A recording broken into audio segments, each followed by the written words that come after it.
welcome to Brain X here at Ramada Kelowna. Coming up, we're going to hear from some of the most inspired thinkers in the field as they share some powerful insights into brain injury.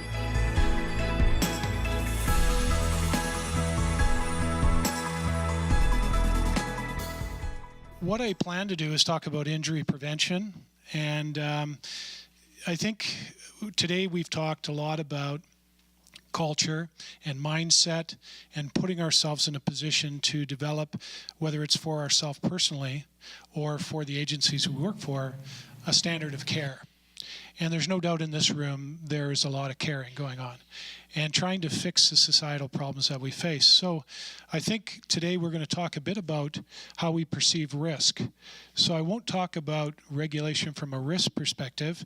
I will talk about risk from a personal belief perspective. And I think I'll share some of my beliefs around how we see risk and how we need to take a bit of time to think about our actions. And of course, WorkSafe BC, I'm coming at this from a workplace perspective. But at WorkSafe BC, we foster a culture of commitment. That's our goal. Foster a culture of commitment to the highest standard of occupational health and safety for the workers, employers, and the people of British Columbia.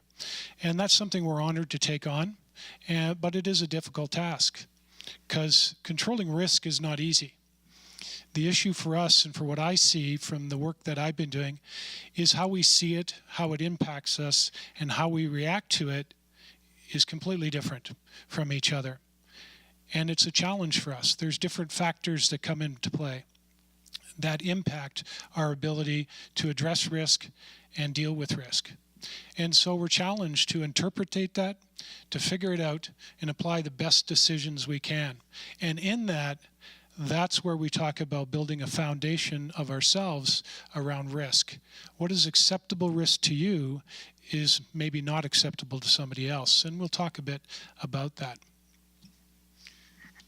So our brain, and we'll talk a bit about the brain here. It is a brain injury conference, so we'll talk a bit about the brain. Our brain gathers information consistently, and it stores it, you know that, and it looks to what the risks are and files that away. And then we trust our brain to feed us information to help us make decisions on risk. The issue is the information our brain feeds us back may not be the risk factors that apply at that particular situation. And so getting to know that is important for us. And maybe I'll just share a few stories of things that I've dealt with. A young lady working in a meat producing facility. She's grinding meat, and the machine jams. And she thinks to herself, I can get that jam out of the machine and get the machine moving again, because what it's about is production. It's about doing a good job. And everyone sets out to work to do a good job. And this young lady is reaching in to remove the jam in the machine, and the machine starts up. And it draws both her hands and her arms into the machine. Now, the issues we always look at is she thought it was okay to do that. She thought she was safe. And she did the action. We have a young man working on a man lift. He's removing formwork from the side of a building. He has one piece of formwork to remove, and he decides he can reach it without readjusting the man lift. So he reaches over the guardrail to try and remove the last piece of formwork.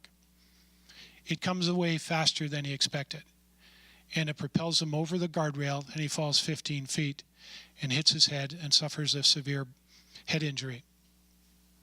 Now, he thought it would be okay to do that. He thought it would be safe. And then there's my friend, a construction contractor, very qualified person, was in the business for years.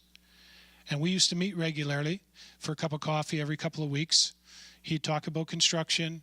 He'd let me know where some of the residential places were so we could have an officer drive by and say hi. And we would talk about safety. And that day we had our coffee, had our usual conversation. We set up a golf game for Thursday, after hours, of course, in case somebody's listening. But and we set up a golf game for Thursday. And off he went to his job, and off I went to mine. And later that day, I was notified that he had gone to a residential site, was fixing a piece of siding on the building. It was on a garage roof. It was about 6-7 feet off the ground, not like 20 or 30 feet as our friend back there. Is it Jerry? Gary back there? Yeah, he fell off a scaffold almost 20 feet. So I'm very happy that you're here to join us. But he fell only 6 or 7 feet, hit his head on the concrete, and passed away 3 weeks after that. So simple things that we do every day that we think are safe. He was a safe guy. He thought it was safe to do that. He thought it was okay. And he made that decision to make that step and do that. So they all thought it was safe. They all thought it could do it. And they took the action and made the decision. And they experienced a traumatic injury. So what we have to do is look around, how do we deal with that? How do we make different choices in ensuring our health and safety? So we know that risks and hazards are part of our job. We know that accidents and injuries occur. But the fact of the matter is they occur way too often. In the province of British Columbia, every year, workers lose their life or are seriously injured in workplace incidents. And they continue to happen. And they continue to be injured. And we continue to try year after year to stop that. So we know something has to change. We know we have to do things differently. We know we have to think differently. And so my personal belief is we have to set up our own personal foundation of risk management, of our own personal belief in health and safety. And we have to establish something that is our foundation and follow that and ensure our safety. Because it's about us making the right decisions and understanding the risks we're faced with and ensuring that we don't think it's safe, we know it's safe. Got a few things I want to make sure I touch base on.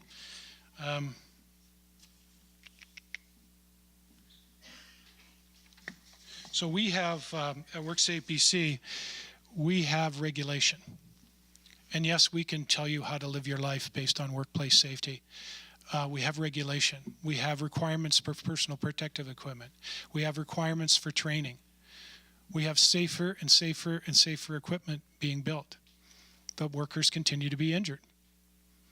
And so I believe we need to start to think about how we need to do things differently, having a personal foundation of safety and ensuring that we know what the risks are for us and ensuring that we know what's required for our own health and safety. So taking a personal stance towards your own health and safety, making a choice to be safe and not relying on a regulation, not relying on a standard, but relying on the strength of your own conviction to make sure you make it to the end of the day. And that's the important piece. So as we look at that and we look at our own brain, we need to begin to have a conversation with ourselves. And so that's what we need to do, is we need to sit down and have a conversation with ourselves and figure out what I need to do to maintain my own personal safety. So get to know your brain. I don't know how many people have taken time out of their day to sit down and get to know their own brain. Know what your fears are. Know what your uncertainties are. Know what the things are that you're biased to and why you make the decisions you make. I think we spend more time with our handheld device, as many people have talked about today, than actually sitting there and taking time for ourselves to get to know ourselves. Because the decisions we make are not necessarily based on fact. They're based on what our brain feeds us. And we rely on our brain to give us that information. But the information we give is only the information we've fed our brain. So if we don't have the knowledge of the risk and hazard, if we don't understand what it is we're exposed to, we're making decisions with bias and we're making decisions in error. And so take time to get to know your brain, take time to get to know the issues you're faced with, and form a partnership with your brain. And in that, you'll be able to be ready to go to work. You'll be ready to establish the things you need to do, and you'll be ready to work safely. So risk People say, I'm a pretty safe person. They'll say, I can do this well. I know how to do this. I've done it before about 13 years ago, so I'm sure I know how to do it now. All kinds of things. But really what it's about is getting to know the consequence that may occur if things go wrong. So questioning yourself. Risk is about negative consequence. And the funny thing is we convince ourselves there isn't a consequence.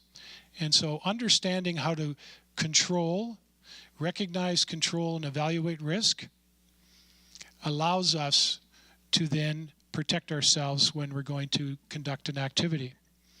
So what we find is that if we don't understand how to recognize a risk, then controlling it is really just a roll of the dice. And so we're faced with how we perceive a risk, and then we're faced in the reality of the risk. And so our brain gives us information, and we have to determine which that is. Is it a perceived risk or a risk we think is there, or is it a real risk?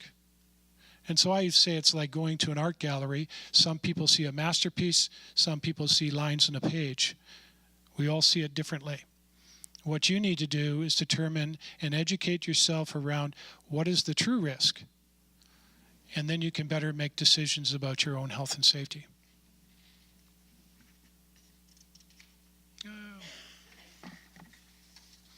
So with risk, our brain tries to categorize it. It tries to take it, put it into a box. It tries to justify it and make it convenient for us so it's acceptable. We all say we think we can ride that bike without a helmet. We think we can do the things without wearing the proper eye protection. We think we can mow the lawn without hearing protection. But we don't understand the true risk. All of those in themselves present a hazard to us. And so we continue on trying to make the risk acceptable. We debate with our brain around what we do accept and what we decide is a risk. And we try to either due to convenience, I need to get the job done, or it's easy for me to do it this way without going and getting the proper ladder.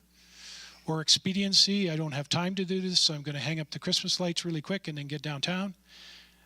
It's funny how many people we see get injured hanging up Christmas lights. And, doing something because we believe we can get it done. When really what we need to do in a partnership with our brain is step back, slow down, think about what's right, and ensure that we make the right choice. Not to think it's safe, to know it's safe. So who likes to read here? Good, there's a few people. So there's a couple of, and it's late in the day, so if your head's tired, I understand that. But there's a couple of books out there, one is Dan Gardner's book on risk. I don't know if you've heard of the Undoing Project. The Brain That Changes Itself is a great book. And there's one book I really enjoyed, and I shared this with a couple of people, is called Furiously Happy. It has a raccoon on the front. And it's quite an interesting book to read around how people live with mental health issues. So just to share that. Some of this information comes from Dan Gardner's book on risk, and it's about risk perception. So in Dan Gardner's book on risk, he says something is not necessarily safe or unsafe. It's really just shades of gray. And it's your job to try to interpret where you fall on that spectrum of gray. Because our brain not only feeds us information about risk, we also develop our own biases towards things.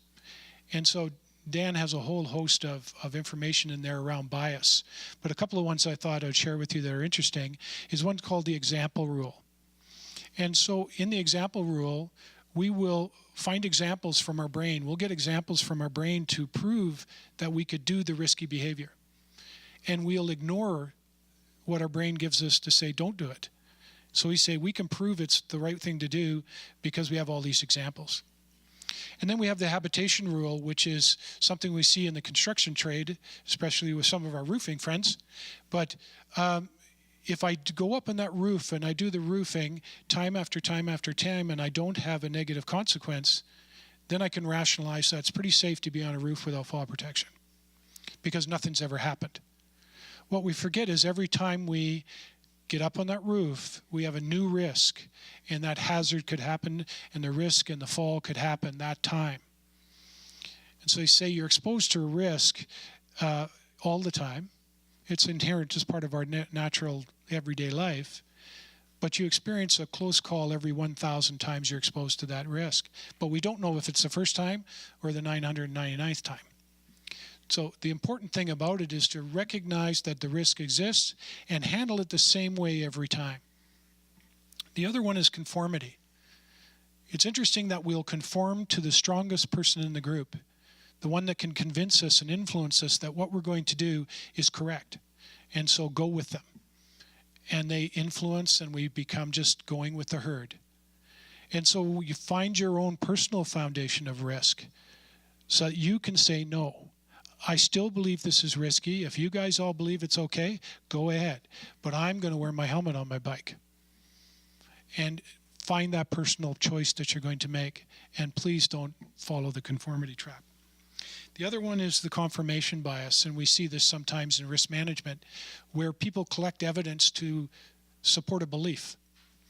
And so they'll present that evidence, whether it's right or wrong, because it supports the belief. And so that's the important thing that we want to ensure people watch out for, is confirmation bias. And I had a whole bunch of slides, and I forgot to push the button. 2 minutes? Okay, here, whoa, hang on, maybe we can. Does it move? Oh, there we go. So we got pictures of workers. Sorry about that. That was supposed to really be big part of the presentation. See, I got all confused now.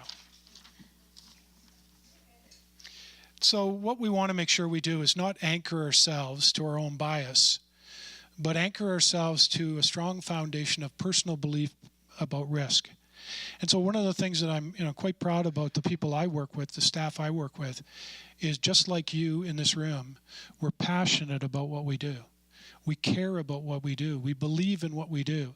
And so if that's the way you look at things, take that with your own personal life.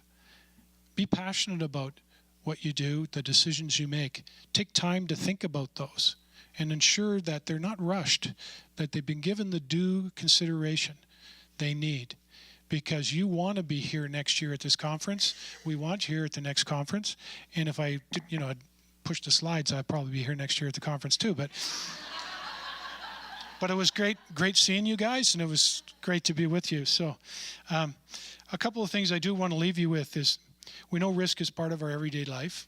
And one of the things we have to be comfortable with is we're going to be wrong. We're going to be biased. Our perspective is not going to be on target. And so what we need to do is slow down, have a conversation with ourselves. Take time out of the day to just talk to yourself about, are you comfortable? Are you certain? Do you know what you have to do to protect your own health and safety? So when we look at risk-based approaches, how do I take our personal risk-based approach?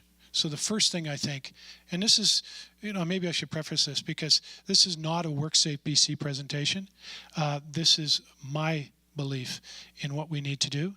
And I'm just very fortunate to be working with an organization that has the same beliefs as my personal passion.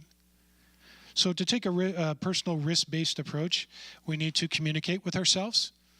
That's number one. Communicate with ourselves, know our bias, understand ourselves and the uncertainty we face. Make time to recognize. So it's interesting, it says recognize, evaluate, and control. It doesn't say control and do or evaluate and do. It says recognize. So the big piece of understanding risk is to understand what it actually means. Find your own safety rhythm. Find your own foundation. Build that and stand to it.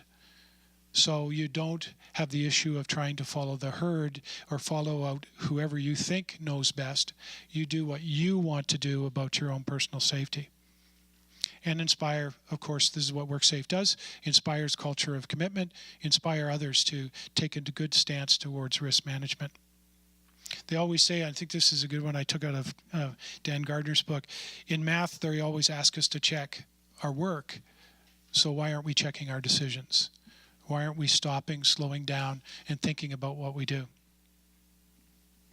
So Viktor Frankl, I thought this was a good quote. That's a good book too, Viktor Frankl. But between stimulus and response, there's a space. And in that space is our power to choose our response. And in our response lies our growth and our freedom. So when we are no longer able to change the situation, we are challenged to change ourselves. So be decisive in your decisions. Take time to understand your personal risks. Build a strong foundation. And don't think it's safe, know it's safe. So thank you very much.